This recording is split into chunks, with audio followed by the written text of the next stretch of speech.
Seeing as we've had the video on the ships that I do like, I thought it would be quite good fun to look at the ones that I don't.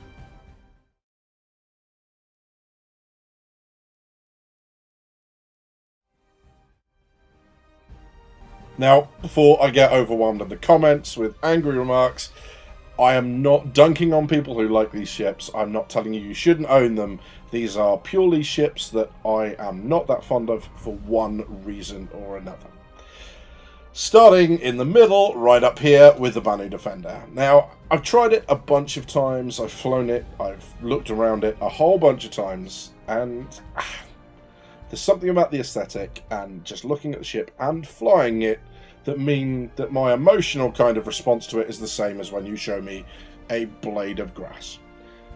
Mortal fear, and no, I'm kidding, there's no response to the ship for me at all. I don't feel any sort of response wanting to fly it, to walk around it. I know that's really weird, because in the other video I talk about the Banu Merchantman. Now, I might get to the Merchantman and feel the same way about that. I don't know. But all of the concept shots that they've shown us tell me that's not going to be the case.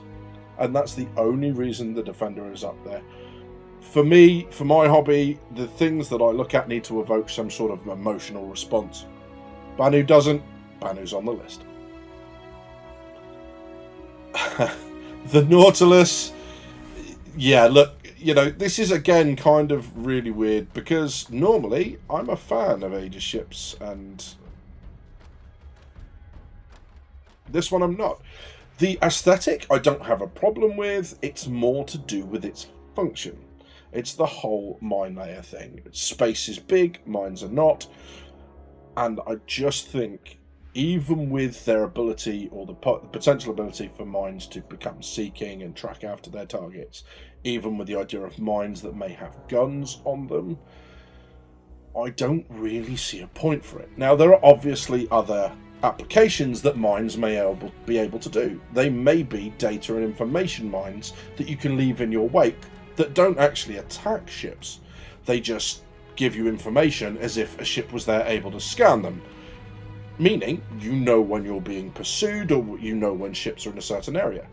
If that's the case, my view on the Nautilus may well change, but regardless of the guns and the crew and everything else, I just feel like mines are going to take a very, very niche role in day-to-day gameplay.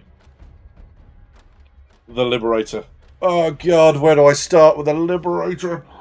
No, CIG, this is your fault. You started this when you put light carrier on the ship matrix.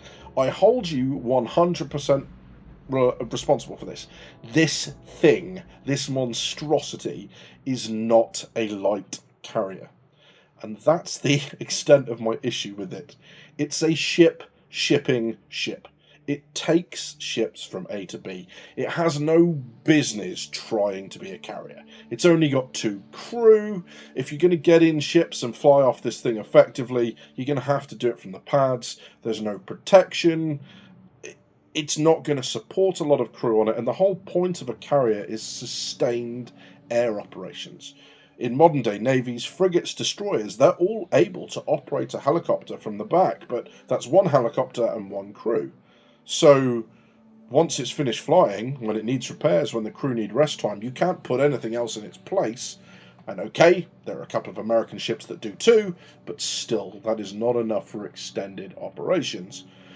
And that is the point of a carrier. So people keep talking about the Liberator in that role. I keep getting really, really angry and staring at the camera, and and that is the extent of my issue with it. That and the fact that in all the marketing material, of course CIG showed us concept artwork where this thing is landing in combat. I am just as likely to rock up in combat in a camper van as I am in this thing. Just no. It's not my favourite ship. It really, really isn't. And that brings us to another ship that's going to, unfortunately, make this list. See, it wasn't just thumbnail clickbait. The Redeemer's on the list. Now, I love the way the ship looks. I really like the Nutcracker engine modules. I think it's very, very capable. maybe a little too capable, which is why it's made this list. It's not that I don't like it, per se. I don't like how effective it is and how it invalidates a bunch of other ships. It will be going modular, and one of the modules that people have speculated on a lot is a kind of dropship module. Now, if that's the case, there's absolutely no reason to ever take something like the Hoplite, because this outguns it and just makes it look a little bit naff. Now, I don't know quite how they fix it. I think potentially downgun it. I think potentially take out its ability to really put any troops into combat, meaning that the seats in there should be seats that you can't wear larger sets of armor in. That way, it really isn't that powerful. But even then, you take it up against something like a Lightning or a Scorpius. Sure, it's not going to have every turret if you use the same number of crew. I just feel like it's exceptionally powerful for the size that it is, for its cost. I think it needs changing. There's always supposed to be choice in the ships you take, and I just feel like the Redeemer becomes the choice for so many options. It's a little too good. I'm sure people are going to have issues with that, so feel free to have a go in the comments. Let's have a healthy debate. Just keep it respectful, and we'll see what you think of my picks and why I'm wrong, I'm sure. You've been watching Drinkers with Gaming Problems.